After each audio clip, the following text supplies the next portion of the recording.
Que música é essa, hein? Cada dia a gente começa o podcast com uma música diferente. Com um estilo diferente. A Manuela faz o estilo desses no episódio. Ó, da próxima vez vocês podem colocar nos comentários aí qual a música que vai começar. Você quer funk? Até parece que você escuta funk. Então, gente, sejam bem-vindos. Acho um pouquinho diferente de estudar. Sejam bem-vindos a mais um podcast. O número. Que número que é esse? Já é o número 3. E olha o que as meninas me arrumaram hoje. Mito ou verdade? Só sei que o podcast é falando sobre isso, né? Quem são vocês? Pra quem tá assistindo em casa? Quem é você? Eu sou o Luciano. O personagem principal. Nada disso. E Manu é estagiária. Monique, estagiária também aqui da Solfish. E hoje nós vamos fazer esse podcast aí, né? Sobre mitos e verdades, sobre o sistema fotovoltaico, é isso? Exatamente. A gente separou alguns mitos e colocamos algumas verdades no meio, então você vai ter que falar se é mito ou verdade a frase que é comumente falada sobre a energia solar fotovoltaica. É pra eu levantar a plaquinha também? Levantar a plaquinha igual no YouTube. Essa menina, quando eu falei que a gente ia colocar vídeo no YouTube, ela tá achando que a gente vai virar YouTuber agora. Aí, o que eu vou ter que fazer depois? Pintar cabelo que você estava falando? Pintar o cabelo. A cada quantos mil inscritos? A cada um inscrito. Tem que trocar a cor do cabelo. Tá louco, bicho. E aí a gente pode pintar. Ai, Manu, você já... Já tá pintando Eu já tô na raiva. Manu já tá na live, já sabe direitinho os truques. Eu prefiro ficar no mito ou verdade, viu? Então vamos começar então? Então beleza. Primeiro mito é: locais quentes são melhores para instalação. Você já tá falando que é mito? Primeiro mito ou verdade? Isso. Primeira frase então. Primeira frase. Como é que é? Locais quentes são melhores para instalação. Olha, né, você já falou, é um mito. Você escreveu na plaquinha. É mito. Por que é mito, gente? Não necessariamente em lugar quente a gente vai ter um índice de radiação solar melhor, né? No local quente, a gente, geralmente as pessoas nos locais quentes falam assim, aqui é muito quente, vou gerar muita energia, né? E pensa dessa maneira. Só que o sistema fotovoltaico usa a luz para gerar energia. Então, não necessariamente num local quente tem muita luz. Pode ser contraintuitivo em alguns aspectos, mas a gente consegue colocar alguns exemplos legais. Por exemplo, inclusive a gente fez um post disso lá no Instagram. BH agora, né? A gente está no inverno, está muito frio em Belo Horizonte esse ano, muito frio mesmo, né? Aí eu estou usando o ao contrário para poder explicar. E não sei se tinha isso também. Não, a gente até perguntar isso também. Tá. Era junto com essa pergunta. Tá. Local quente gera mais, local frio gera menos? Entendi. Então, hoje, aqui em Belo Horizonte está muito frio, só que o céu está muito limpo, não tem nuvem, ok? Então eu tenho mais luz do sol sobre os painéis, então eu consigo gerar mais energia. No local quente, não necessariamente, eu vou ter o céu limpo. Geralmente no local quente tem muita nuvem, porque a água evapora muito, forma muita nuvem e chove depois. Então a gente tem um índice de radiação solar menor. Exemplo é o norte do Brasil, né? Amazonas, os estados do Amazonas, Pará, que ali a gente tem altas temperaturas, né? Muito quente, né? Manaus lá, assim, 40 graus é tranquilo de chegar e é muito úmido, então a gente tem muitas nuvens, né? E não necessariamente o índice de radiação solar desse local é melhor que o daqui de BH, né? Não lembro de cabeça, mas nesse local não necessariamente vai gerar mais energia. Às vezes, né, a gente tem lugares mais quentes, que são mais quentes por ter mais radiação solar. Sim, isso pode acontecer, mas não necessariamente em todas as vezes, tá? Um exemplo também que a gente usa no treinamento é a Antártida. É um continente muito gelado que tem um ótimo índice de radiação solar direta. Né? Então, a irradiância direta ali é bem elevada, que proporciona uma geração maior de energia. Então, local quente gera mais energia? Mito. Local frio, se for um segundo aí, né, gera menos energia? Mito também, não necessariamente. Tá? E a temperatura baixa tem até outro fator que ela ajuda no desempenho do sistema, né? Exato, né? Quando a gente... o módulo fotovoltaico é um circuito elétrico. quando a gente está trabalhando no circuito elétrico a temperaturas mais baixas, ele tem um rendimento melhor. Como, por exemplo, o pessoal usa em servidor de computador, né? Tem aquelas salas, né? Cheio de computador que fica processando. O que coloca? Ela coloca um ar-condicionado para diminuir a temperatura e aumentar o desempenho do sistema, né, eletrônico ali. O painel é um sistema eletroeletrônico ali, né? A gente pode considerar assim. Então, quanto menor a temperatura, melhor vai ser o rendimento dos painéis de tecnologia de silício, né? Ok. A próxima frase, Ah, tá. Agora aprendeu, né? Próxima frase é: o sistema fotovoltaico é caro e não compensa o investimento. Nossa senhora, tá vontade de bater uma pessoa dessa. É mito, tá? Ó, mito. Ó, caro ou barato é relativo. Tudo é relativo, né? A gente pode falar que é muito barato ou que é muito caro. Isso é tudo relativo. Às vezes o que é caro para você é barato para outra pessoa, né? Mas o que a gente tem que entender é, primeiro, o sistema fotovoltaico tem um valor. Preço é diferente de valor, a gente tem que passar o valor. Ok, tendo isso em cabeça, né? A gente já discutiu isso em outros vídeos aqui também do canal. Beleza. Aí como é que era o negócio? Você falou a frase certinha. O sistema fotovoltaico é caro E não compensa o investimento. não vale a pena, né? Então tá. E Aí tem o seguinte. parênteses também que eu vou falar, que você até escreveu aqui que não é para todos. Porque você está falando essa diferença de caro, barato e relativo, mas e para todo mundo? Serve para todo mundo? Não serve? Tá, boa. Então tem 3 em 1 aí, né? Vamos lá. O sistema, não vale a pena. O valer a pena, aí você colocou um pouco, acho que eu achei legal nessa frase sua, que é a questão do investimento. Investimento a gente tem que comparar com outro investimento. Muita gente usa o investimento do sistema fotovoltaico na compra de um bem. É diferente isso. Antigamente tinha muito mais isso, pelo menos aqui na empresa a gente presenciava mais clientes usando essa argumentação de com esse dinheiro aí eu compro um carro. Carro não é investimento, carro é gasto. Você tirou o carro do funcionário, ele vai desvalorizar, você vai ter que pagar imposto, manutenção e tudo, né? Então não é um investimento. Você não compra um carro para depois vender ele mais caro, você não está investindo, né? Foi a época que no Brasil, quando tinha carro, a época de inflação, provavelmente vocês nem eu lembro, muito mais ou menos vocês. Nem tinha nascido ainda.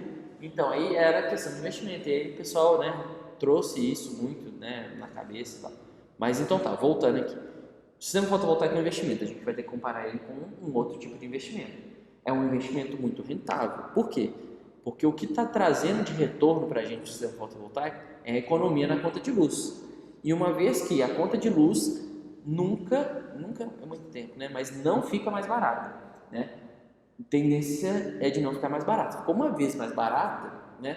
Só que foi uma questão mais política que depois o aumento veio retroativo e veio lá em cima, né? Se não me engano foi 2016 para 2017, foi 54% de aumento que a gente teve na CEMIG. Mas, ok, então caro é difícil de falar, caro ou barato, por quê? Porque é um investimento. Mas, tipo assim, comparando com o que você já presenciou da energia solar fotovoltaica em todo esse seu tempo, assim, no mercado. Tá, legal. O preço, aí vem, o preço caiu bastante. Por exemplo, quando a gente abriu a empresa, né, no início da resolução, o preço caiu bastante. Por quê? A oferta aumentou e a procura também. Então, ficou mais competitivo o negócio como um todo. Entraram mais marcas. Entraram mais marcas, mais fabricantes, novos concorrentes. Então o mercado ficou mais aquecido, que faz naturalmente que o preço caia, né? Então a gente teve mais oferta. Mas compensa assim, esperar mais ainda para ele cair mais? Entendi. Não compensa, sendo bem sincero. A gente até fez um estudo uma vez com um cliente nosso que ele tinha instalado um sistema em 2016 e ano passado, 2018, ele quis expandir o sistema. Em 2016 ele tinha colocado esse argumento pra gente. Falou assim, olha, tá caindo o preço. E na época tava caindo bastante, né, o preço. Vou esperar. Vou esperar. Aí a gente falou com ele, olha, não adianta você esperar. A gente, né, pelo que tá vendo aqui, o preço já tá se estabilizando. E aí ele fechou, instalamos o sistema em 2016. Em 2018 ele quis expandir o sistema, colocar um novo sistema, né, em outra instalação dele. E aí o que a gente fez? Pegou o histórico, fez a conta para ele, olha, nesse tempo O sistema era mais ou menos do mesmo tamanho, era um pouquinho maior. Então a gente pegou o preço proporcional, né, dos dois sistemas para poder comparar 2 anos depois. Pegou esse preço proporcional e viu quanto que ele economizou. Ele tinha economizado mais energia do que no preço atual, entendeu? Então se ele tivesse instalado Em 2016, 2016, dois sistemas, ele estava ganhando mais. estava ganhando mais, entendi. Entendeu? Então o preço se estabilizou. Hoje tem uma diferença de preço? Tem, pequena, tem mês que sobe por conta do dólar, da cotação do dólar, mercado internacional, mas está bem estabilizado. A gente não vai conseguir um preço muito mais baixo do que a gente tem hoje, né? Não, chegou assim, acho que quase que num limite. Entendi. Então agora é a hora, né? Agora é a hora, né? Se pensar, sempre foi a hora, né? Foi a hora, Porque agora mais ainda, né? Porque agora está estabilizado, não adianta você esperar que, né, que vai descer, não vai. Provavelmente teve cliente nosso que de um mês para o outro teve alta de preço, né? A gente falou, ó, fecha agora, porque agora tá com dólar bacana, que depois vai subir. E aí no outro mês subiu.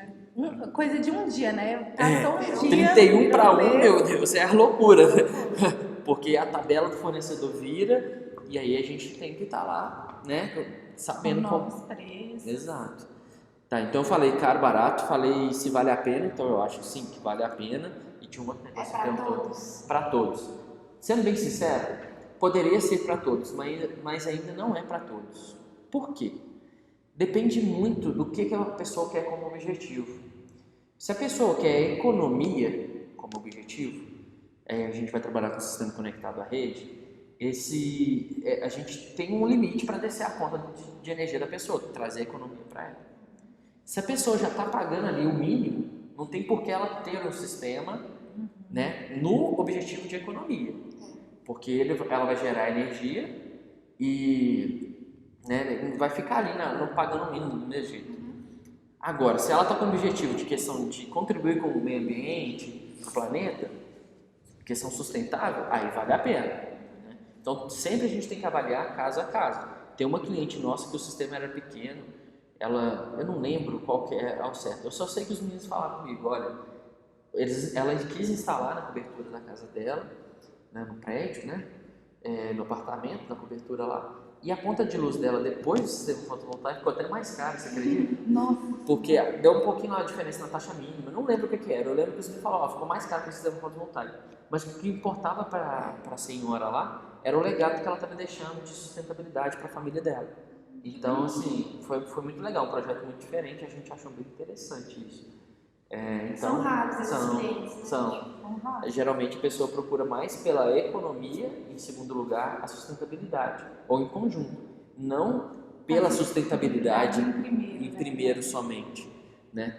E é isso. E tem outra questão também, por exemplo, sistema off-grid. É um outro sistema fotovoltaico, um sistema que não usa rede, que usa baterias. Esse sistema funciona para todo mundo? Não vai dar para eu instalar um sistema off-grid para uma carga muito grande, muitos equipamentos e tudo. Não vai valer a pena tecnicamente nem economicamente. Então, não seria para todo mundo. Sempre eu tenho que analisar qual o caso da pessoa. Né? Tem um exemplo aqui também da Solcist de 2015, eu acho, 2015. A pessoa procurou a gente para instalar um sistema fotovoltaico, queria instalar um sistema fotovoltaico, porque ela estava gastando muito na conta de luz do condomínio dela, né? Era um condomínio de prédio, ela era síndica, e estava gastando muito e queria um sistema fotovoltaico para a área comum.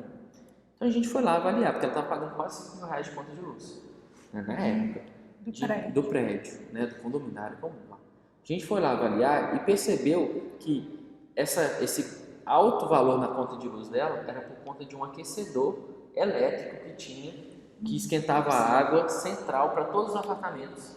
Tinha um boiler central lá, esquentava água para todo mundo. E o negócio ficava ligado de noite. Ficava essa. Não, mas esquentava pro chuveiro?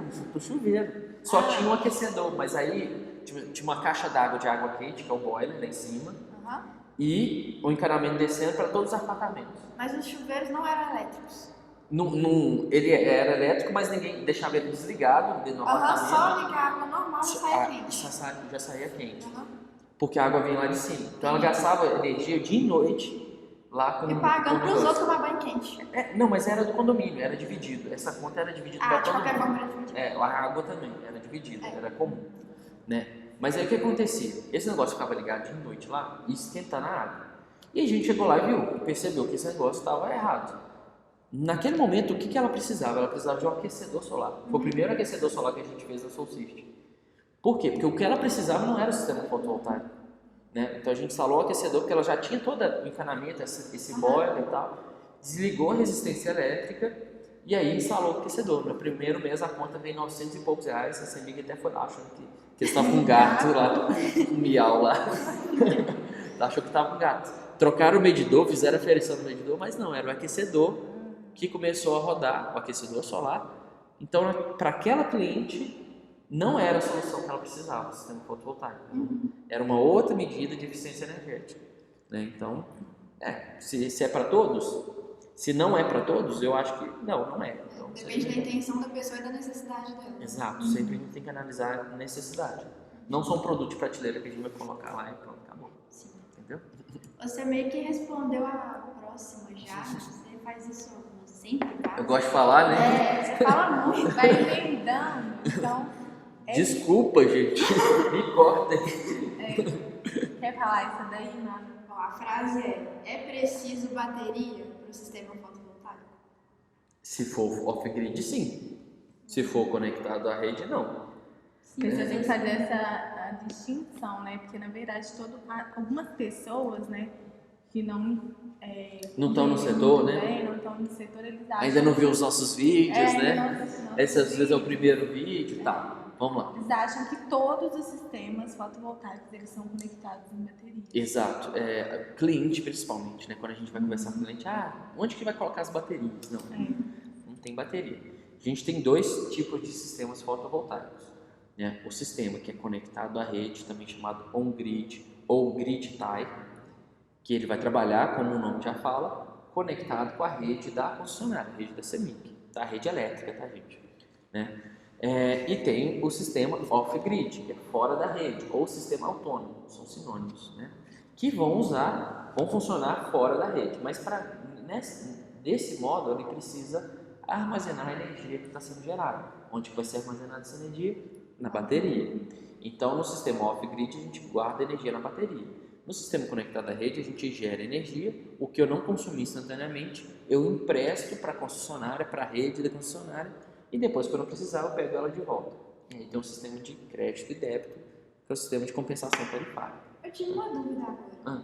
Se todo mundo tiver um sistema fotovoltaico em casa, pode ser que os cabos da CEMIG não aguentem a energia que ela fornece para a gente, o tanto que a gente vai injetar nela também?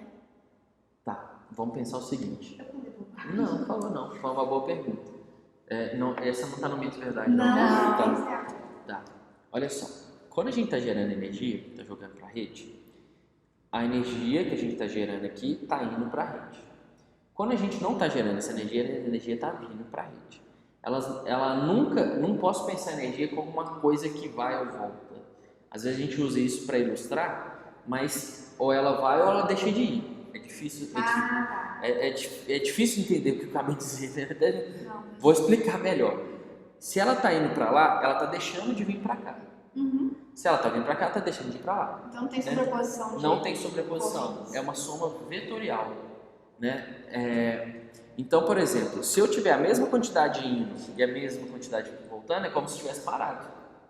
Né? E aí a gente usa a alusão do medidor de disco, aquele medidor antigo, que fica rodando, que às vezes muito cliente tem em casa ainda, e aí ele consegue enxergar melhor. Nesse medidor, se fosse possível, tá, gente, colocar o sistema fotovoltaico nesse medidor, coisa que não é, deixa bem claro, porque tem que ser trocado o medidor, homologado o sistema, e vai colocar um medidor bidirecional, que ele é digital. Se fosse no analógico, né, o que aconteceria? Na hora que eu estivesse gerando energia, ele estava rodando para um lado, e na hora que você estivesse consumindo energia, ele estava rodando para o outro. Se a mesma quantidade que eu estivesse injetando, eu estivesse consumindo para ligar meus... Por exemplo, se eu estou injetando uma potência de 10 kW nesse momento, e eu estou consumindo uma potência de 10 kW nesse exato momento, a soma vetorial vai dar zero. Então o relógio ia ficar paradinho, entendeu? Então, beleza, esse é um ponto. Outro ponto, indo um pouquinho mais técnico nisso daí. Quando a gente menciona o sistema fotovoltaico, a gente vai levar em consideração a capacidade dos cabos de condução de onde que a gente está instalando. Então, tanto dentro da residência, dentro do comércio da pessoa, quanto do padrão lá da concessionária, né, do relógio lá do padrão. A gente vai levar em consideração o fio que está passando, o cabo que está passando, né? O cabo que é o certo de falar. Então, naquele cabo ali, sei lá, tem um cabo de tantos milímetros, ele aguenta passar quantos amperes? 60 amperes. Então, a gente não vai poder injetar mais do que 60 amperes. Por isso que a gente tem que homologar o sistema na concessionária, porque ela vai fazer esse estudo. Ela vai pegar seu projeto, vai olhar, a rede aguenta, não aguenta? Né? O transformador da rua vai suportar essa energia que a gente está colocando ali? Não vai? Não vou precisar de fazer uma obra de reforço para aguentar? Não vou? Então isso durante o processo de homologação a gente tem essa resposta. Então por isso que a gente tem que homologar, tem que mandar projeto, fazer o negócio direito, calculado. Então, se eu chegasse e fosse colocando na rede sem avisar o funcionário, poderia acontecer isso, da rede não aguentar. Entendi. Entendeu? Respondeu? Respondeu. Tá bom. Então vamos para a próxima. Ou você chegou a responder tudo? Falou tudo do grid off-grid, né? Falou. Falei. Então tá. A outra questão o sistema fotovoltaico exige muita manutenção? Olha, isso é uma pergunta, né? Verdade ou mito, né? Tá. Exige muita manutenção? Não existe, então é um mito, tá? Não existe exige muita manutenção, não. Mas tem que ter manutenção. A manutenção principal é a limpeza. E aí vai depender de onde que ele está instalado, né? A questão de poeira que tem tudo. Mas 2 vezes ao ano já é, na grande maioria das vezes, já é tranquilo. Para BH, né? Tipo assim, cidades mais que não tem muita poeira, né? Mas a gente está em Minas com tanto de... Então, isso que eu tô falando. Se você for numa cidade do interior que tem estrada de terra, ou por exemplo, até em Belo Horizonte, próxima rodovia, né, o anel rodoviário, ou uma estrada de terra, né, que vai levantar muita poeira, aí eu tenho que limpar com mais frequência o sistema. Geralmente a própria chuva limpa, mas quando a gente tem um período muito grande de falta de estiagem, né, sem chuva, como por exemplo agora no inverno de BH, tem muito tempo que choveu a última vez aqui em Belo Horizonte. Né, tá aparecendo até alguns pontos de queimada, alguma coisa assim, porque tá sem chover. Tá sem chuva. Então, nesse caso, é legal fazer uma manutenção de limpeza. Fora essa manutenção que é a básica, a gente tem que fazer manutenção também nos componentes de proteção, nos componentes elétricos de proteção, que são, por exemplo, na string box, que é o sistema de proteção. A gente tem DPS, disjuntor, né, fusível, chave seccionadora, vai depender da configuração do sistema. Em resumo, uma caixinha com elementos que vão proteger eletricamente o circuito. O que a gente tem que fazer? O aperto desses elementos, né? O aperto do parafuso, porque às vezes o parafuso pode soltar um pouco e aí dar um mau contato ali, fechar um curto, alguma coisa assim. Então a gente tem que fazer essa manutenção. Até mesmo é legal fazer a manutenção também em relação à estrutura que está segurando os painéis lá em cima do telhado. Às vezes conferir o aperto. Com que frequência? Então, essa tipo de manutenção, assim, se eu penso o seguinte, você já vai fazer a manutenção de limpeza? Dá uma olhadinha. Já dá uma olhada. Mas não, eu quero fazer limpeza, uma equipe de limpeza diferente da equipe da elétrica. Acho que essa daí seria uma vez por ano, né? Seria o ideal. Eu tenho que até confirmar com os meninos aqui no manual que a gente entrega para os nossos clientes, a gente coloca lá uma frequência. Mas provavelmente aí de 1 em 1 ano, né? Por ano, a gente faz essa manutenção de conferir apertos e tudo. E também tem que conferir, por exemplo, o DPS pode estar queimado.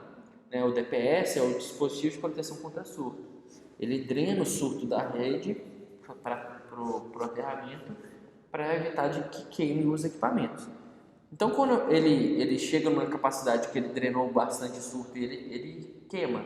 Ele fica lá com o indicador que não funciona mais. Você tem que tirar e trocar esse módulo. O sistema vai continuar funcionando, mas sem a proteção. Então tem que verificar se a proteção está lá. Pode perguntar? Pode. Esse surto aí ele pode ser por pico na rede e por raio? Isso, descarga atmosférica, isso mesmo. Ah, tá. Porque se cai um raio próximo, né, sei lá, 2 km de distância, esse raio ele vai induzir uma tensão na rede, Não, vai ter um surto eletromagnético na região. E aí a gente vai ter na rede uma tensão chegando a um valor muito alto num curto espaço de tempo. Essa tensão, um valor muito alto, pode queimar o equipamento, né? Queimar o inversor, principalmente. Então, isso pode acontecer. Né? Não estou falando da descarga atmosférica direta, o raio cai em cima da placa. É indireto, né? Porque direto vai fazer um buraco ali e não tem que segura, entendeu? O raio não tem como, né? Cair direto ali. Mas, não sei se vocês colocaram aí negócio de raio, vocês colocaram raio? Não, tem gente que fala, né? Aí eu vou falar uma questão. Agora eu vou perguntar pra vocês. Tá, eu vou explicar desse negócio aqui, daqui a pouquinho eu vou fazer um mito verdade pra vocês dois. Mas caiu um raio na proximidade, o DPS vai pegar esse surto e drenar. Então vai evitar de queimar o inversor. Esse surto vai estar vindo na rede. Na rede, em qualquer equipamento eletromagnético, vamos colocar assim. Ele é uma tensão induzida. Isso vai vir no cabeamento, né? Tanto do lado de corrente contínua quanto do lado de corrente alternada. Pode acontecer. Então a gente tem que ter DPS dos dois lados. Né? Pensando no inversor no meio, tem que ter DPS dos dois lados. Né? Então, é isso. Agora eu quero fazer para vocês a pergunta. Você falou de raio, vocês vão responder. Sistema fotovoltaico atrai raio? Tem cliente que pergunta pra gente. O que vocês acham? Atrai raio. É só porque tem uma... Vamos lá. Obedecer as regras. As regras são suas. Não, né? Não. Me dá uma explicação plausível. Mas qual que é a justificativa pra pensar assim? Só porque tem um cabo ali, Boa pergunta, viu? Essa daí é uma ótima pergunta, porque o cliente... Tem cliente que pergunta, se colocar isso no telhado vai atrair raio. Não, esse eu nunca vi, não. Não vai atrair raio, gente. É mito mesmo. Não atrai raio, não. Por quê? Eu acho que as pessoas pensam o seguinte, é um equipamento elétrico, uma coisa diferente, vai colocar no meu telhado, vai ficar em cima, não sei, pensa mais assim. alto. Mas a questão é, o que atrai raio é para-raio. Ou uma antena, uma coisa bem pontiaguda, bem alto, né? Você pensar no ao redor assim, que isso vai atrair raio. Mas se você está no centro urbano, né, tem um tanto de prédio, né, não vai cair o raio por conta disso. O raio vai cair, se ele quiser cair, ele vai cair. Né? Ele vai cair. Não é porque eu estou com um sistema fotovoltaico no telhado que vai atrair, entendeu? Atrair não atrai raio, não existe isso. Não tem nada. Ele não junta uma carga estática ali embaixo para cair um raio. Não existe isso. Mas outra coisa. É assim. Porque pode ter surto na rede pelo raio e por culpa da CEMIG também, né? Sim, pode ter algum defeito, sei lá, alguma coisa na rede que pode gerar um surto, sim. Mas assim, quando a gente não tem esses dispositivos de proteção, esses que são culpa da CEMIG, por exemplo, aí eu posso, sei lá, pedir se estragou algum equipamento na minha casa. Tá, boa pergunta, ótimo. Olha, poder você até pode. Só que a norma pede que você tenha proteção, DPS. Então você vai pedir e fala assim, CEMIG, foi culpa sua. Ela fala assim, ok, foi culpa minha, mas você não usou a proteção que tinha que ter, então você não tem jeito. Mas mesmo assim, pode acontecer, não no sistema fotovoltaico, tá? Mas televisão, às vezes no geladeira, pode acontecer. Mesmo você tendo DPS, o surto pode passar aí e danificar. E aí sim, a CEMIG, né, a concessionária, sim, tem que ressarcir. Mas isso é muito difícil porque, além dessa proteção que a gente coloca na string box, no sistema fotovoltaico, o inversor, geralmente, pelo menos os que a gente trabalha, né, os inversores bons, ele tem uma proteção interna para isso também. Então é bem tranquilo em relação a isso, não precisa se preocupar. Tá. A próxima frase, então, é: a vida útil do sistema é de 25 anos. Boa. Isso é um mito, tá? Aí deve ter dado nó na cabeça de muita gente aí agora. Deu nó na minha aqui agora. Deu? Mito é verdade. Você achou que era verdade? Acho que era verdade. Não, então é mito. Mas repete a pergunta. Sobre isso? Mito é verdade. Repete a pergunta. A vida útil do sistema é de 25 anos. A vida útil do sistema é de 25 anos. Isso é um mito. Por quê? A vida útil do sistema é maior do que 25 anos. A garantia. Boa. A garantia do sistema, do painel fotovoltaico, garantia de performance elétrica, geralmente são de 25 anos. Tem fabricante que coloca 30 anos de garantia. O que é garantia de performance? elétrica, né? Que o fabricante coloca. Ele fala o seguinte, olha, esse painel tem a potência X. Com o passar de 25 anos, eu garanto que ele vai cair até 20% dessa potência, pela degradação elétrica normal. Então, quer dizer que em 25 anos eu sei o que ele vai atingir, né? Até quanto que ele vai chegar. Se ele passar disso, eu posso acionar a garantia e trocar. Mas não quer dizer que chegou no 20, fez aniversário de 25 anos, pronto, morri, quero que me reciclem. Não. Então ele vai continuar funcionando ali. Ele pode perder eficiência um pouquinho? Pode, mas a vida útil dele vai rodar mais tempo, né? Por exemplo, quando eu estava na graduação, eu e o Paulo, a gente fez um estágio de férias lá no Pará, né? Uma história que eu já contei para alguns. Não sei se você sabe. No curso, né? A gente falou no curso quando você foi fazer o curso. Quando a gente fez o estágio de férias lá no UFPA, né? Que a gente foi trabalhar com o sistema fotovoltaico. Lá eles têm muitos sistemas para sistemas off-grid, né? Para comunidades isoladas da Amazônia e tal. E aí a gente estava fazendo estudo, o meu estudo até lá nessa parte era de degradação elétrica. Eu peguei um painel que estava lá 20 anos funcionando, 25 anos funcionando, em condições adversas, né? Porque a temperatura... Já sistema off-grid. Porque, né, veio da época do luz para todos, porque precisava levar energia para esses pontos, não tem como levar energia a não ser com energia solar.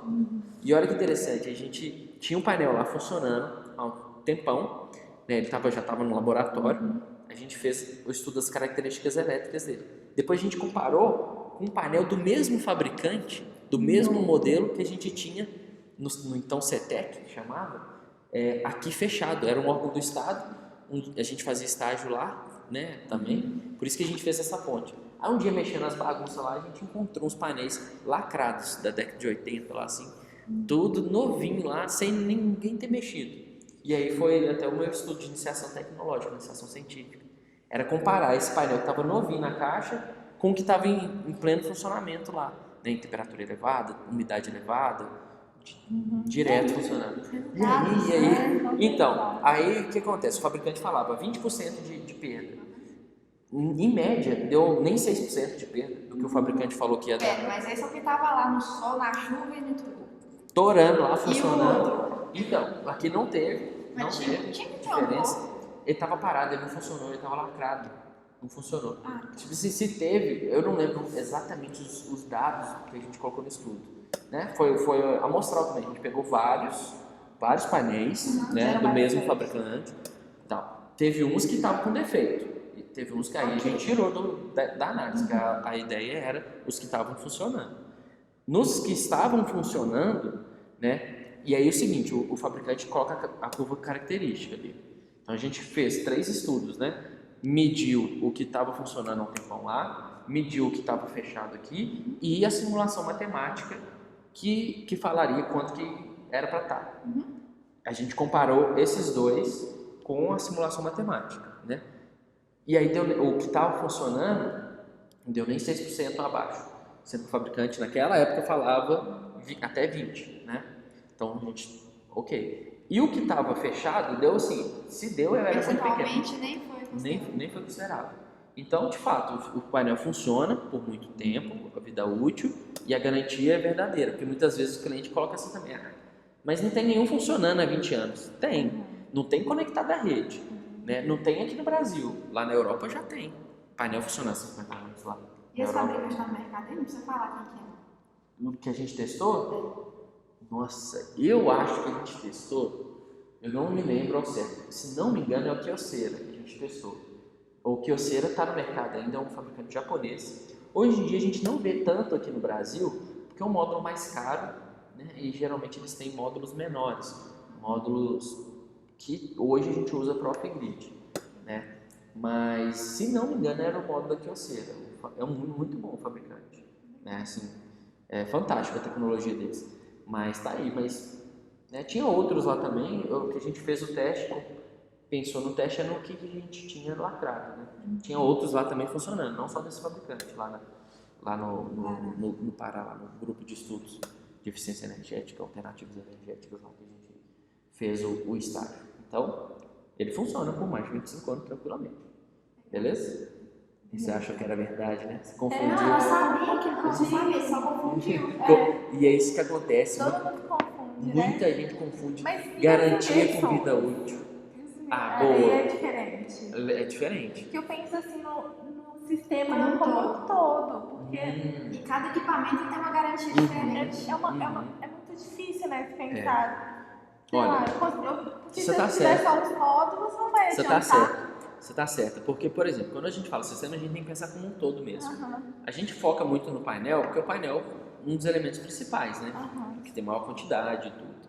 Mas o inversor tem que entrar nessa análise também. Aí o seguinte, o inversor, a garantia do inversor geralmente são 5, 7 anos, garantia, dependendo do fabricante. A vida útil, aí o que acontece? O inversor tem alguns componentes elétricos, eletrônicos, que tem uma vida útil, aí sim uma vida útil, que o pessoal coloca aí, sei lá, de 15 anos. Não necessariamente ele vai queimar com 15 anos, tá? Ele vai perder eficiência, vai diminuir a produção e tal.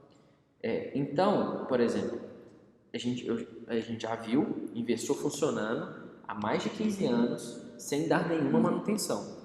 E aí eu falo onde que fica. Fica lá em Sete Lagoas, na Universemig. CEMIG tem um centro de estudo lá, e lá tem um inversor SMA, que é um ótimo fabricante alemão, um dos primeiros a desenvolver a tecnologia de inversor solar. E aí tem um desse lá funcionando. Tem um cliente nosso que foi muito engraçado. Uma vez ele ligou, quando ele ligou pra gente, ele ligou, acho que era em 2016 que ele ligou. Chegou e falou assim, não, eu tenho o primeiro sistema de Belo Horizonte instalado, eu queria homologar meu sistema, que não sei o quê, que é o meu primeiro da cidade. Eu falei assim, não, meu amigo, não é o primeiro, a gente já instalou vários aqui, o seu não vai ser o primeiro. Não, mas o meu primeiro vai ser. Como assim? Não, a gente faz desse jeito. Não, é porque eu já tenho aqui, já está funcionando, conectado à rede. Mas como está funcionando conectado à rede? Eu tenho um sistema conectado à rede desde 2009. Mas a resolução saiu em 2012, como assim você tem? Ele falou assim, não, eu trabalhava na Copasa, aí tinha um cara lá que importou isso dos Estados Unidos. Aí eu coloquei aqui na minha casa, instalei, conectado à rede. E era um sistema pequeno, não era tão grande. E estava conectado à rede. O que acontecia nesse cara? O medidor dele rodava para trás, porque ela era eletrônico. CEMIG nem sabia o que estava acontecendo na rede dele, porque era um sistema pequeno. No caso lá dele. Aqui, e já a dica, quem quer fazer isso hoje, não tem jeito, porque hoje é tudo eletrônico. O CEMIG sabe quando tem fluxo reverso, concessionária, né? Não, mas deveria saber. Não, quando o cara da CEMIG vai olhar, só vê o número. Mas não tinha número negativo. Porque o consumo dele era muito maior do que ele gerava. Tá. Então nunca chegou a ele injetar. No final da conta, dá menor do que o mês anterior. Entendi. Mas aí, tá, deixa eu voltar à história do Silvio. É o Silvio o nome dele. O Silvio vai depois assistir aí. E o Silvio é famoso, deu até entrevista já no sistema dele, apareceu já em uma reportagem. Mas voltando lá, aí o Silvio falou assim, eu quero homologar o sistema, que eu vi que o sistema tem que estar homologado. Eu, não, que legal, então vamos homologar. E aí a gente homologou o sistema dele com o inversor antigo dele. E aí ele tinha módulo Kyocera de 120 watt-peak, cada painel dele. Hoje a gente usa painel de, sei lá, de 405 já tem no mercado. E aí foi um custo para achar o painel, ou pelo menos parecido, né, para instalar no sistema dele e tal. Ele queria aumentar também o sistema, aumentou o sistema, e tinha um inversor lá. Esse inversor dele estava funcionando tranquilo. Só que chegou, a gente fez esse projeto dele, foi em 2015, foi em 2015 ou 2014, porque a resolução mudou em março de 2015, a gente conseguiu homologar o sistema dele porque não tinha Inmetro, né? Antigamente não precisava do Inmetro. Aí beleza, homologou e tudo, ok. Depois o inversor dele começava a desligar muito cedo, ele estava desconfigurado, os níveis de tensão dele lá estavam meio atrapalhados. E aí a gente não conseguiu o software, o contato, a gente entrou em contato em outros países, lá na Europa, para pegar o software desse modelo de inversor para a gente regular isso, e não teve jeito. E aí o senhor falou assim, eu estou querendo aumentar o sistema, então vamos colocar um inversor novo? Aí ele ampliou o sistema, colocou um inversor novo, que aí precisava da homologação do Inmetro, e a gente pegou o inversor dele antigo. A gente usa até no treinamento para mostrar, né, a tecnologia um pouco antiga. O inversor está funcionando até hoje. O único problema dele é a regulagem, que a gente não conseguiu o software para regular. A marca do inversor chama Chantrex. Schneider comprou Chantrex, é uma confusão. Então a gente não conseguiu de jeito nenhum regular esse inversor. Funcionar? Ele funciona, não estragou. E tem um tempão, né? 2000, já tem 10 anos, né? 2009. Eu nem, tipo assim, ele colocou em 2009, mas eu nem lembro o ano de fabricação do inversor. Mas é isso que aconteceu. Tá? O que a gente está falando? Então varia, né, do prazo de garantia, né? Varia dos equipamentos. Então não sei se 25. Porque alguém definiu que era 25. Ó, 25 anos, vamos pensar o seguinte: garantias. Nós estamos falando de garantia, não de vida útil.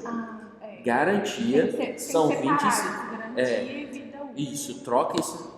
Sim, separa na cabeça. Eu também sempre confundo. Na verdade, não tem nada a ver. Isso aí. Garantia, painel é 25 anos de performance elétrica, 10 anos de defeito de fabricação. Garantia. O inversor são 5 anos de garantia. Geralmente são 5 anos. De fornecedor para fornecedor. Isso. Mas os inversores bons, tranquilamente, vão durar 10, 15 anos aí, de forma bem tranquila. Ok? Que a gente, tem exemplo no Brasil? Raros os exemplos que tem no Brasil, porque geralmente são investidores que chegaram aqui por programas de pesquisa e desenvolvimento pelas concessionárias e tal, chegou há muito tempo, estão aí funcionando, de conexão à rede, né? Não estão numa questão de geração distribuída, e beleza. E tem lá na Europa também funcionando, então ele pode funcionar mais tempo que isso. Vai funcionar? Não sei, mas ele pode funcionar. Um ponto interessante de se pensar é, não importa se ele vai parar de funcionar daqui 10 anos, porque se investindo hoje, até ele parar de funcionar, você já retornou seu investimento, você já teve seu retorno. Isso é tudo calculado no payback, já é considerado. Não precisa, eu até comentei lá no curso do Empreendedor Solar, numa aula que a gente gravou, que, por exemplo, eu não gosto de considerar a troca do inversor daqui 10 anos, não, pensar num custo disso daqui 10 anos ou 15 anos. Porque eu não sei quanto que vai custar o inversor daqui 15 anos. Há 5 anos atrás o inversor era um absurdo de caro, né? Hoje está muito mais acessível. Não sei qual tecnologia que vai ter daqui 15 anos. Então, para que eu vou colocar uma entrada negativa no meu fluxo de caixa na hora do calcular? Que eu não tenho certeza. E outra, independente, se for daqui 15 anos, eu já vou ter o retorno do investimento. Que é muito menor. 3, 5 anos. Vamos colocar em média assim, 5 anos para o Brasil. Né? Aqui em BH a gente consegue 3 anos e meio de retorno do investimento. Entendeu? Vai depender também do valor da tarifa, né? do preço praticado. Mas, então, eu não consideraria. Eu não considero. Eu falo do lado comercial para não considerar. Não tem necessidade. Tem empresas que consideram, mas aí vai da ideia de cada um. Né? Tem argumento para tudo. Gente, beleza. Esclarecida essa questão, então. Não vai trocar isso na cabeça. Não vou trocar mais. A próxima frase eu vou até mudar um pouquinho a ordem, porque já que nós estamos falando dos equipamentos, marcas aqui, tem uma frase que é muito boa, eu já ouvi muito, que é: os inversores, outros equipamentos módulos da Canadian são os melhores. Não vi essa demais. Nossa Senhora. Nossa Senhora. Aí, dependendo do que eu responder aqui, né? A Canadian chega aqui e me processa aqui. Não vou falar nem mito nem verdade nesse, tá? Vou ficar no meio do caminho. Mas eu vou falar o seguinte: os módulos da Canadian são bons, mas não são os únicos. Não são os melhores, mas nem também não são os piores, tá? Porque... Então é mito que eles são os melhores. Aí quem tá falando, eu sei, eu não. Olha só. Não, pode falar. O módulo da Canadian não é o melhor. Não é o melhor. Vai existir módulo melhor? Vai. A gente vai comprar um módulo melhor? Não necessariamente. Eu preciso ter um módulo melhor e outro. De novo, melhor ou pior depende do referencial. Melhor para quê? Pior para quê? Né? Se colocar o preço junto, aí já balança. A questão é que muita gente, muito cliente vê na internet, né, procurando aqueles blogs lá e tal, que não tem fundamento. Eles nem aceitam outros equipamentos, eles querem esse. Teve cliente nosso que pagou mais R$8.000 a mais no sistema para ter o Canadian, beleza. A questão é, que ele saiba o que ele está comprando. Se ele quer, beleza, mas ele tem que entender. Não é comprar o Canadian porque falaram que é melhor. Seguinte, o módulo da Canadian é um dos módulos muito bom, né? Dos que estão aqui no Brasil são muitos. Estou conseguindo fazer o plural aqui agora. Os módulos são muito bons. Muito bom. Bons, isso, obrigado. A gente gravou uma live, gravou uma live falando sobre os módulos fotovoltaicos. Tem vários índices que a gente pode colocar para definir alguns parâmetros para módulos. O problema é que o pessoal pega o índice de módulo mais vendido e coloca como um módulo melhor. Normalmente em tudo, né? Só porque vendeu mais é melhor. Não. Tem outros índices que consideram todo o processo de fabricação, a qualidade dos equipamentos, a qualidade da matéria-prima e dão um índice, né, fazem uma classificação. Pra você ter ideia, tem um índice que é o da DNVGL, que é uma empresa que faz, né, consultoria, faz auditoria em indústrias e empresas de energia. Eles fizeram um índice de classificação dos módulos fotovoltaicos. A Canadian não entrou nesse índice, porque eu não sei se a Canadian não quis entrar, pedir para eles avaliarem, ou eles não avaliaram, ou de fato não entrou porque não foi bom. Não sei, ela não está lá, mas o Canadian está lá no ranking dos mais vendidos. Aí o pessoal usa às vezes o ranking do mais vendido e pensa que é o melhor. Isso é muito marketing também, né? Porque às vezes você está deixando de pensar. A outra pessoa está pensando com você. Não feito mais nada, né? Mas a gente se leva assim. A gente vai no supermercado, a gente compra a marca que a gente conhece. Quando a gente vai no restaurante, a gente vai no que tá cheio. São dois pontos muito interessantes que vocês acabaram de falar. Agora a gente vai mudar um pouquinho disso daqui para explicar. Olha, vamos lá. Não, mas não tem problema não, isso é legal. Olha só, você falou, você vai na marca que a gente conhece, quando você vai comprar uma coisa. Isso. Hoje a Canadian é a marca mais conhecida no Brasil. Por quê? Porque os caras tiveram, né, a manha, usando termos assim, mais coloquiais, os caras pensaram direitinho, falaram assim, olha, o mercado do Brasil tem potencial, vai estourar. Eles entraram em 2014 nos leilões aqui e falaram assim, eu vou fazer meu nome no Brasil. E começaram com marketing. Então famoso no Brasil? Não, é no mundo inteiro também, né? Mas aqui eles viram isso. As outras marcas que tem no Brasil também são famosas no mundo. Mas eles viram depois. A Canadian veio primeiro. Então muita gente conhece. E aí vem o nome assim, né? Canadian, canadense. Pois é o que falo as pessoas. O pessoal fala assim, é canadense, eu quero porque é canadense, eu não quero chinês. Não, isso é outro nível. Uma coisa com uma qualidade melhor, não é da China. Seguinte, a fábrica Canadian, ela foi, né, o capital dela é capital canadense, mas a produção dela não é lá no Canadá. A produção dela é na China, nos tigres asiáticos, tem fábrica da Canadian aqui no Brasil, né? Então, eles têm um nome, tem um processo que distribui isso no mundo inteiro, tá? Então, o modo da Canadian, você não vai comprando o modo da Canadian achando que ele é canadense, que ele não é não, vai vir lá, made in China lá e dá problema depois, o cliente vai querer devolver. Mas, então é isso, aí você falou que era o mais conhecido, você vai no supermercado. E a Monique falou o efeito manada, que quando você vai no restaurante, o restaurante está cheio, aí esse aqui você não vai entrar no vazio. Você não vai entrar no vazio. Por quê? Isso é uma característica até psicológica. Isso a gente usa até em vendas, né? Que é, por exemplo, alguém já pensou por mim, pensaram, eu falo. Ó, há parentes aqui, ó, o livro que eu mandei, Manu lê, ela ficou assim, eu vou ler esse livro, não, depois tá adorando. Chama As Armas da Persuasão. Eles falam sobre esses gatilhos que levam as pessoas a tomarem decisão. E é importante que a gente entenda esses gatilhos para que a gente tome a decisão da maneira correta e não vire uma Maria vai para as outras, né? E posso contar que a gente tá falando nesse aí? Pode.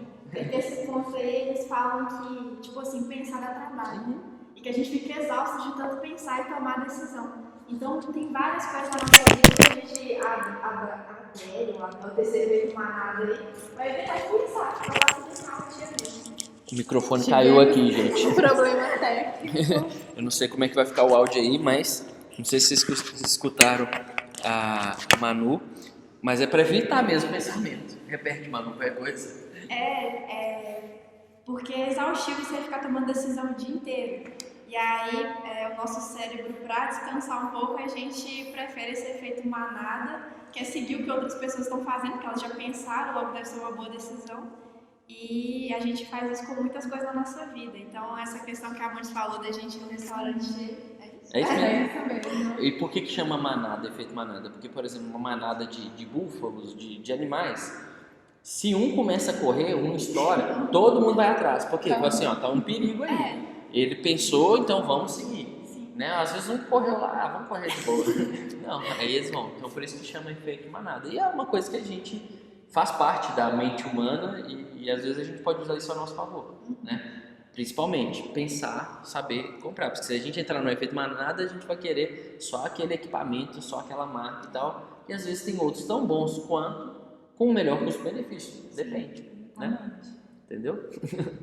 Boa. Ótima dica de leitura, tá? E aí, qual que é a próxima? Vamos ver. Tô doido, Essa é né? básica. Se ocorrer um apagão na minha rua, na cidade, eu vou ter luz na minha casa? Se eu tiver um sistema voltado. Você tem que fazer. Vamos lá. Eu tenho sistema na minha casa. Acabou a luz da rua. Acabou Eu a vou luz ter da rua. energia na minha casa. Isso. É mito. Eu não vou ter energia. Então, eu não vou ter energia na minha casa.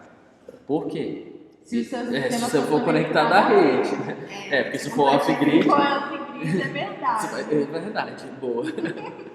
Se for conectado à rede, a gente não vai ter energia na nossa casa. Por quê? Porque o sistema conectado à rede tem um sistema de anti-ilhamento, que ele desliga, né, a produção de energia para evitar acidentes. Né? A gente sempre usa o exemplo da manutenção no poste lá. O técnico da concessionária está dando manutenção no transformador. Tá, desligou a energia da rua, eu vou lá e continuar injetando energia, ele vai tomar um choque. Então, o sistema, o nome dele já fala, eu sou um sistema conectado à rede, então ele precisa conectar na rede para funcionar. Então, se não tiver rede, desliga. Se acabou a luz, ele desliga. Né? Podia fazer um negócio para barrar de chegar na rede e a gente conseguir só usar aqui.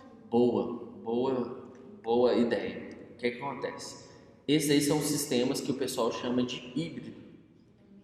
Não posso, tecnicamente, academicamente falando, eu não posso chamar esse sistema de híbrido. Por quê? Vamos lá, o que é sistema híbrido? Técnica e academicamente falando. É um sistema que usa mais de uma fonte para gerar energia. Solar e eólica, gerando energia juntos, solar e biomassa. Aí é um sistema híbrido. O pessoal usa o sistema híbrido, a terminologia, para um sistema que é conectado à rede, mas tem um backup de baterias. Né, um no-break solar, que a gente brinca. Existe esse sistema? Existe. A gente tem aqui no Brasil poucas as vezes que tem isso aqui. Por quê? Porque é um sistema mais caro, é um sistema que, para o investidor, eu preciso da homologação e eu, hoje, não lembro assim de cabeça um investidor que funciona com tecnologia híbrida que esteja homologado. Um investidor híbrido, né, colocando dessa terminologia.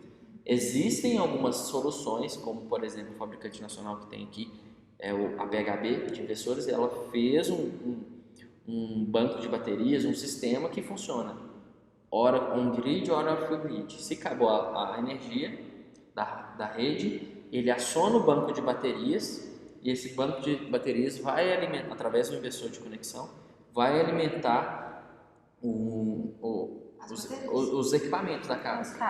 As cargas. Mas o inversor não é para trocar de corrente contínua para alternada? Isso. Aí ele vai pegar a corrente contínua do painel e da bateria guardada ali para fornecer. Porque, por exemplo, à noite, se acabar a energia à noite, entendeu? Mas então...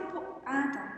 Você vai precisar sempre da bateria, igual no off-grid. Não, sim, precisa da bateria. Mas aí você falou que precisa de um inversor híbrido. Por que não faz um caminho alternativo dos painéis para a bateria direto? Para que inversor? Boa. Então vamos lá. Deixa eu fazer o desenho todo aqui na minha cabeça. Olha só.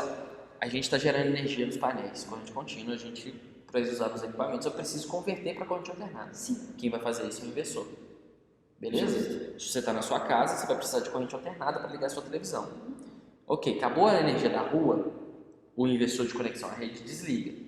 O inversor, que a gente está chamando aqui de híbrido, o que ele vai fazer? Ele vai pegar a energia que vem do sol ou a energia que vem da bateria e fornecer para a sua televisão. Ele vai fazer essa conversão de corrente contínua para corrente alternada. Então você precisa do inversor para fazer essa conversão. Os nossos equipamentos da nossa casa funcionam com alternada. Com alternada. Isso é o primeiro ponto. Outra coisa. Tá, não. Outra coisa. O inversor híbrido também vai fazer, às vezes, do controlador de carga. Porque tendo sol e a bateria estando cheia, ele não pode ir mais não pode mais energia para a bateria, tem que interromper o fluxo. Então esse inversor faz a vez do controlador de carga também. Então tem que ter entendeu? Então tem que ter um inversor. Beleza. O que acontece? Quando eu tenho esse sistema híbrido, eu não vou conseguir atender de fato a minha casa inteira. Se eu tenho um inversor de 5 kW de potência de conexão à rede, ele vai conseguir fornecer 5 kW de potência, se ele for híbrido. Então, se eu quiser ter um sistema híbrido na minha casa, eu vou ter que fazer o quê? Separar um circuito para quando a luz acabar, ele entender que acabou e fornecer energia somente para esse circuito. Porque na hora que eu ligar cargas a mais do que a potência do inversor, eu posso queimar esse equipamento. E a gente tem a bateria justamente para poder nivelar, para setar o circuito, porque o sol varia todo o tempo. Mesmo eu tendo sol, eu vou precisar da bateria ali para nivelar o circuito. Entendi. Fez sentido? Fez sentido. Então, assim, aqui em BH a gente não precisa tanto porque a CEMIG é cara, mas a compensação é boa, né? No Brasil inteiro. No Brasil todo. O Sistema Elétrico Nacional é um dos sistemas mais seguros, né, de questão de interrupção, de qualidade de energia do mundo, né, aqui do Brasil. Porque é muito bom. A última vez que teve um apagão na minha casa. Vocês lembram? Na casa é mais comum, Mas geralmente não é é um nada dia de que chuva. atrapalha. Mas é um dia de chuva, porque tem muita árvore, provavelmente. Bateu um vento, aí a árvore encostou lá no cabo, aí teve interrupção momentânea da sua energia. Momentâneo. E daí a pouco Questão volta de rapidinho. horas. Né? Ninguém aqui no Brasil, pelo menos nos grandes centros, pode até acontecer em locais mais afastados, mas nos grandes centros, fica lá 3 dias sem energia. Não fica, né? Na Índia lá, se não me engano, a média com energia é 2 horas. Com energia. O Ale falou isso no curso, que tipo assim, durante o dia cai direto. Direto, né? Então é mais instável. Imagina Então, geladeira. muita coisa, né? Imagina gente que precisa de um equipamento, aparelho para saúde, é complicado. Nossa. Aí nesses casos vale a pena ter um off-grid, porque você vai ter lá a energia guardada na bateria. Mas Entendeu? então, explicando aqui a pergunta, no on-grid não precisa de bateria? Não precisa, mas se você quiser colocar uma bateria... Essa pergunta era de eu ter energia na minha casa, né? Por eu não ter bateria... a gente falou disso tudo. Então tá. Mas é isso aí. O sistema híbrido também, sendo bem sincero, é bem caro. E aí, fazendo a diferença lá do on-grid e do off-grid, voltando ali um pouquinho, on-grid é para ter economia, off-grid é para ter energia. Não queira misturar os dois. Quero ter independência energética de forma econômica. Você não vai conseguir isso. Eu quero ficar livre da concessionária. Vou colocar um off-grid na minha casa inteira com meu ar-condicionado, meu chuveiro elétrico, meu ferro elétrico. Você não vai conseguir isso de forma econômica, fazer isso. Às vezes é nem de forma técnica fazer isso. Então é só para separar. Mas você diz de forma econômica por causa do tempo de retorno? Não tem, nem tem tempo de retorno. Porque pensa só, não tem nem como você calcular tempo de retorno. Você vai retornar o quê? Você quer até ficar livre da energia? Não, mas em quanto tempo que você... Não, em quanto tempo que você vai deixar de gastar? E aí vai abater no que você investiu. Mas pensa só, você quer ficar livre da concessionária. Você não está pensando em economizar. Faz sentido? E outra, tá? Vai ter que trocar tanto. Agora, isso que eu ia colocar. Então... Aí vamos para esse ponto agora. Ok, eu vou comparar como se eu tivesse na concessionária. De tempos em tempos a gente tem que trocar o banco de baterias. E é gigante, né? Tipo, ocupa muito espaço. Que é muito caro. E faz barulho. A bateria não, mas o sistema off-grid, o inversor pode fazer o barulho do cooler, né? O off-grid pode ficar pitando também, mas não, barulho não faz. Então, tipo assim, você não vai ter É porque aquele meu colega que colocou bateria de caminhão. Que colega é esse? O Paulo, do curso. Ei, Paulo, você não tá vendo? Não sei. O Paulo, O que você fez, Paulo? Não, o pai dele colocou um off-grid na casa dele com bateria de caminhão. Você tá entendendo? Entendi. Ele não podia fazer isso não. Por quê? Nossa, então... Não vou cortar. Paulo, seu pai não vai fazer isso. Ou provavelmente, eu não estava nessa hora do curso, devia ser o Paulo, meu sócio, que estava lá, né? Não sei. Mas não importa, a gente deve ter falado isso no curso. Por que não pode colocar bateria de caminhão? Ah, eu acho que eu sei. Lembrei quem Você que é. vai ter que contar. Não tem problema não. Olha só, por que não pode ter? Vou explicar para quem quiser colocar a bateria de caminhão, não colocar. Eles estão rachando os bicos aqui. Escuta só, é sério. Porque a gente tem que usar bateria estacionária. A Monique tá chorando de rir aqui, gente. Tá, meia hora depois a gente vai colocar aqui. Eu vou ter que dar uma pausa para se respirar.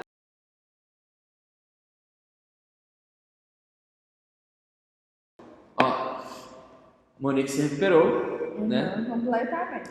Ela estava rindo aqui do caso. Voltando aqui para a explicação, pergunte de novo. Não, esqueci. Não, mas é porque o cara, ele tá com uma bateria...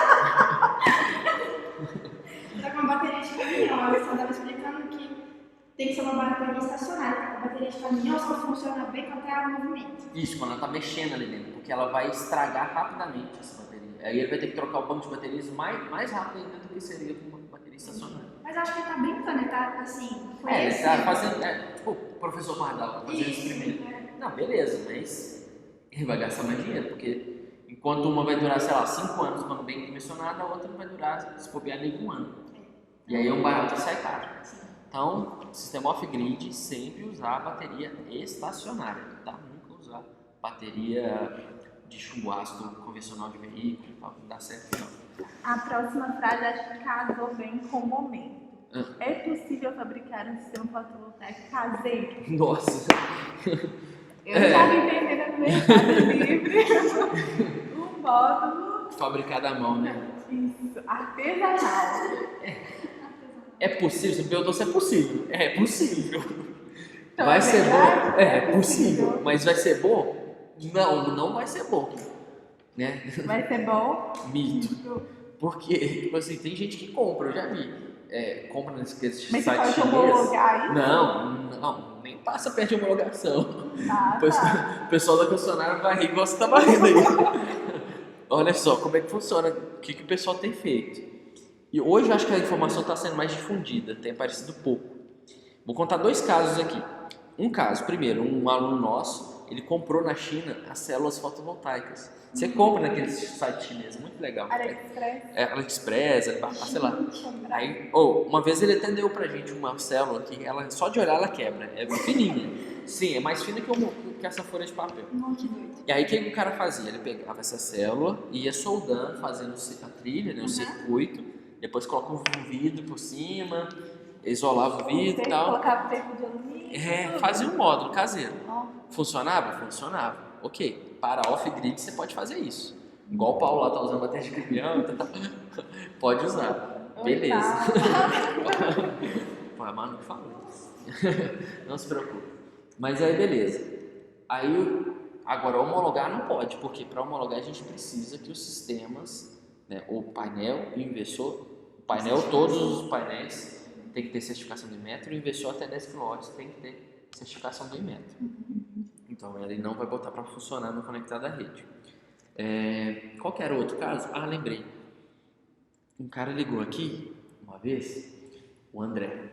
André, se você estiver vendo aí, eu tô falando nome mesmo, mas a pessoa aprendeu, isso foi legal. O André, acho que tem muito tempo já.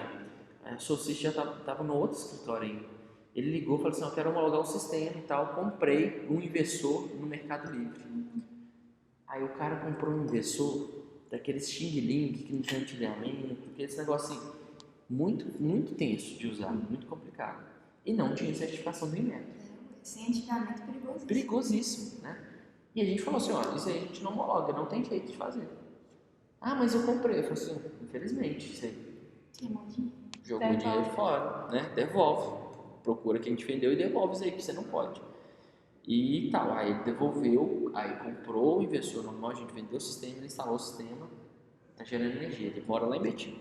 E teve uma outra vez que um grupo de clientes de um condomínio chique aqui de Belo Horizonte entrou em contato que eles tinham comprado um tanto de inversor desse tipo no Mercado Livre e queria instalar lá, na casa do condomínio. A gente falou assim, a gente não vai instalar. Ah, não, mas eu não preciso de homologar não, eu quero só que instala os módulos e liga esse circuito. A gente não.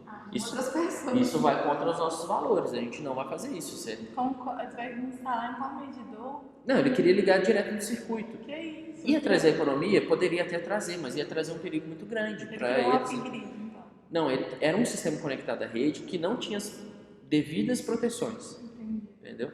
Não era homologado, não podia instalar. E aí a gente falou assim, a gente não faz. Não faz. A gente ficou sabendo que eles fizeram depois. Alguém topou. Os inversores que eles compraram? Alguém topou de instalar. Isso não é coisa que a gente faz aqui no SoulSystem, né? Tá indo contra os nossos valores, então não tem jeito. A gente é muito correto para fazer as coisas. Aí o pessoal instalou lá, ok. Daí um tempo depois a gente teve notícia que a CEMIG foi lá, né, fazer uma vistoria, que ela pode fazer vistoria, percebeu o fluxo reverso na rede, né, ela tem como monitorar isso. Foi lá em casa olhando, descobriu. E aí essa pessoa é multada, ela pode responder criminalmente, né, por é um risco que ela oferece. Exato. Vai que a gente coloca, olha, se alguém morrer por conta disso, né, tomar um choque e tal, e aí, quem vai ser responsabilizado por isso? E aí a CEMIG considera isso como um gato, né, uma ligação clandestina. Ela pode encerrar a unidade consumidora, desligar a energia da pessoa, isso ela pode fazer. Né? Então é muito perigoso isso. Então sempre procurar informação antes de sair comprando coisas no Mercado Livre. É muito complicado. Pode mandar outra? Pode. Os melhores lugares para instalar um sistema fotovoltaico são Polo Sul e Polo Norte. Tá, mas por que vocês pensaram nisso? O melhor lugar é Polo Sul e Polo Norte? Vamos lá, que a gente estava falando de irradiação e temperatura baixa dos equipamentos ter um desempenho melhor. Tá, vamos pensar o seguinte, boa pergunta. Não sei nem se é mito ou verdade, vamos discutir isso daqui juntos. Nunca parei para pensar nisso. Vocês falaram no curso, tá? Do Polo Sul, né? Vamos colocar assim, a questão mas daí ser o melhor lugar? Vou explicar então tudo. No Polo Sul, né, na Antártida, a gente tem um alto índice de radiação solar, direta, ok? Bate lá, porque não tem nuvem, não tem nada ali, né? Não tem, lá não chove, não tem isso. Beleza. Só que nos polos a gente tem, pelo ângulo da Terra, 6 meses de dia e 6 meses de noite, tá? Então, ok, nos 6 meses de dia eu vou gerar bastante energia, porque está frio, ok? E tem um alto índice de radiação solar. Mas você me vai lá nos polos, podia ir em outros lugares, Canadá, sei lá, mas ok. Nos polos, eu não sei se é o melhor lugar, por quê? Quem vai consumir energia lá? Ninguém mora lá. Então ele tem um grande potencial de geração de energia, sim, é verdade. Mas só durante 6 meses. Mas tem um grande potencial de geração de energia, mesmo nos 6 meses. Mas mesmo assim a gente não vai conseguir mandar pra gente. Exato, então por isso que vem a pergunta.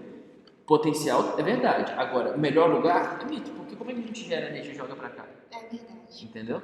Então, por isso que eu queria entender melhor. Então vamos trabalhar com o Chile, o sul do Chile, Boa. e Argentina. E eu tenho que ver as condições do local. Se é num local frio, Mas temperatura aí já mais vai baixa, chover, já acabou com o meu esquema. Exato, mas por exemplo, no Chile tem um deserto, que é um deserto gelado do Atacama, né? Atacama fica no Chile, Lá tem um alto índice de radiação solar. E é muito frio lá, dependendo da época do ano. O pessoal, eu nunca fui, já vi algumas pessoas indo, esses agasalhos gigantescos. Então é um lugar muito bom. Chile, sim, na América Latina é um dos países que mais tem produção de energia solar.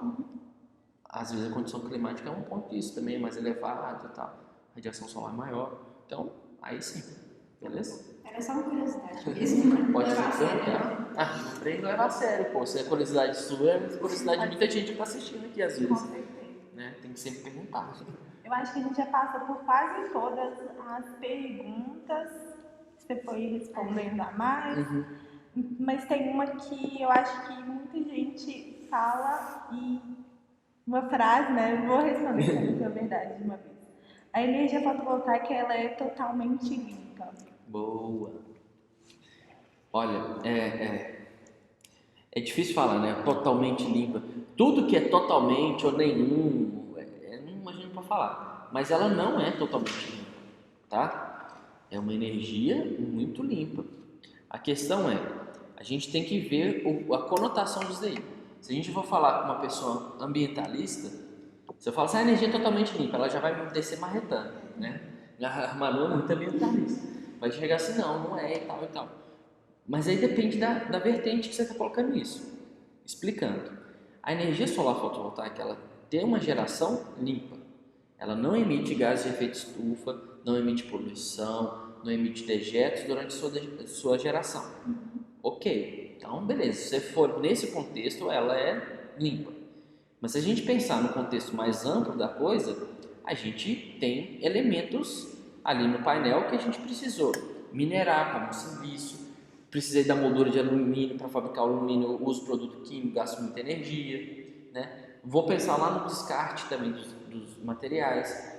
O processo de reciclagem está 100% eficiente? Aqui no Brasil ainda não. Os A gente tem fabricantes... uma empresa para receber aqui no Brasil? Olha, tem empresas que reciclam, né? Vai reciclar o alumínio, os componentes, Não tem né? aqui recebe. A célula, assim, para reciclar. Os fabricantes têm São responsáveis. sim, para pegar e trazer, né? E levar de volta, né? Dar o devido descarte daquilo ali. Na Europa tem algumas tecnologias que conseguem pegar o silício, falando de modo silício, né? O silício ali das células, reciclar para formar um módulo não tão eficiente, mas reciclado. Então, beleza. Aqui a gente tem reciclagem de vidro, alumínio e só. A célula mesmo é um descarte eletrônico, igual o material eletrônico, né? Do silício e tal. Então, se deu a vida útil do meu equipamento, eu posso ligar para o fornecedor, ele é obrigado a vir buscar?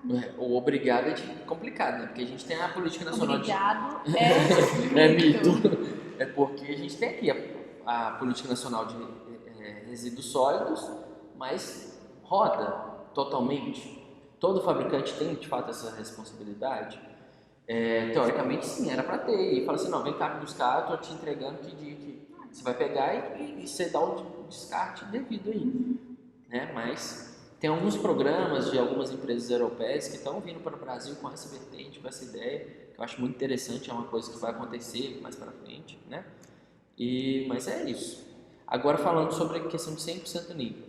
Então a gente tem né, elementos que a gente vai utilizar ali que não vão ser limpos, né, na produção e nem no descarte, vamos colocar assim. Mas se você colocar na balança durante toda a vida útil desse equipamento, se a gente fizer o balanço energético ou exegético, né, a gente já vai para a termodinâmica, não vale a pena a gente entrar aqui nesse mérito, o Nick teve aula disso. A gente, se for levar isso tudo em consideração, o painel tem um saldo positivo. A energia solar fotovoltaica tem um saldo positivo. Levando em consideração tudo de ruim que eu fiz para construir ele e tudo de ruim que eu vou ter para descartar ele. Durante a vida útil dele, ele vai gerar mais energia e aí esse saldo vai ser positivo. Por exemplo, se a gente comparar com outras fontes, até renováveis de energia, hidrelétrica é uma fonte renovável de energia, mas ela não polui, não quer dizer que ela não polui, não, ela polui. As áreas alagadas. As áreas alagadas ali, eu tive uma degradação né, vegetal ali, onde tem um desmatamento. E além disso, a matéria orgânica que está ali debaixo ali do lago está em decomposição, está emitindo metano para a atmosfera. São gases de efeito estufa. Lógico que isso daqui, comparado com uma termoelétrica a óleo, né, nem compara, porque na produção, durante a vida útil e no descarte, ela vai ter poluição. Né? Mas tem estudo para a gente falar isso em número? Deve ter, né? Deve mas ter. A gente não sabe. A gente pode pesquisar. Uma pesquisa assim, comparar a energia solar com outras fontes. Pode ser. A questão de todo o ciclo da vida útil. Né? Você tem que fazer o balanço exegético do negócio. Né? Exergia é um conceito da termodinâmica e aí você pode usar isso para comparar as coisas diferentes, assim, né? Entre aspas. Aí você vai ver que o balanço do fotovoltaico, da eólica também é positivo. Tá? Então, mesmo poluindo. Então, 100% limpa? Não, não é. Mas a gente pode usar isso coloquialmente, igual a gente falando, a placa solar. O certo é módulo, né? Para as pessoas entenderem. Mas se eu for chegar para a Manu e falar, ó, painel fotovoltaico 100% limpo, fala assim, esse cara aí não sabe de nada. A gente tem que saber com quem a gente está conversando, para colocar a ideia, né? A tona. É isso. Eu acho que foram todos que a gente tinha separado. Nossa, acho que foi mais que vocês tinham separado, porque o tanto não, que eu a gente deixou respondi. de falar Muito muito mais. de tanto que a gente conversou fiado, tipo assim, além. Pode fazer, eu respondo rápido então, só mito e verdade. Só para terminar, acho que vocês falaram tudo. Tá. Os painéis são frágeis e podem quebrar com granizo? Mito, não vou explicar. A energia excedente é desperdiçada? Que eu produzo? Que eu gero? Mito, não é desperdiçado. Eu consigo vender energia para concessionária? Mito, você não vende energia para concessionária. Você faz troca de crédito com ele. Quem tem sistema fotovoltaico instalado em casa não precisa pagar o IPTU? Olha só, é meio mito, porque tem lugar que tem IPTU verde, que aí tem desconto ou isenção. Isenção eu não sei ao certo, mas desconto eu sei que tem. Mas não é. Você falou? Betim tem. Salvador, Palmas também, eu acho. Então depende da região. Na maioria, não. Mas, Na maioria, um. Foram todas, então. acabou? Acabou. Então foram as 14 e muito mais, né? Eu nem vou colocar número não, porque eu já perdi o número aqui no metade do caminho, tá?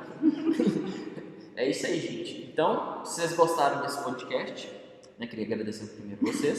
Se vocês gostaram, faz isso aí, ó. Dá like, compartilha para ajudar outras pessoas também. Né? A gente tá aqui pra Cutuca e Orkut, velho. Isso não existe mais. Tem que cutucar no Facebook. Então tá bom. Eu sou.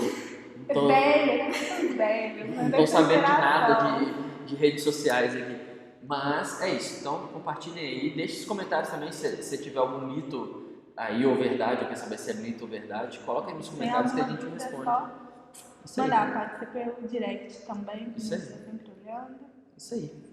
Valeu, galera. Até mais e até a próxima.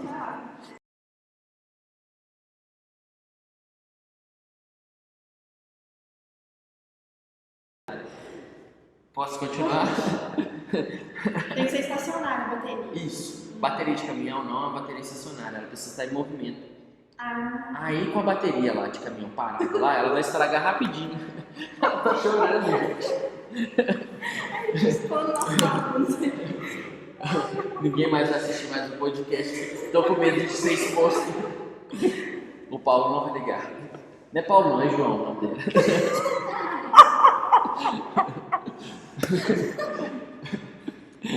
Sério, eu vou ter que colocar aquela figurinha assim. Meia hora depois. Tá, vamos lá. Voltando, respira. Então, a bateria lá parada do caminhão parado. Por que a gente não vai poder colocar? Eu vou ter que colocar isso no pós-créditos. Respira. Vamos lá. Esse vai pro... Não, vou. Respirou?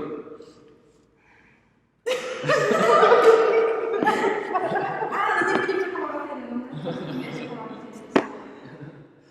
Isso vai pro pós-créditos. Vamos continuar. Vai cortar isso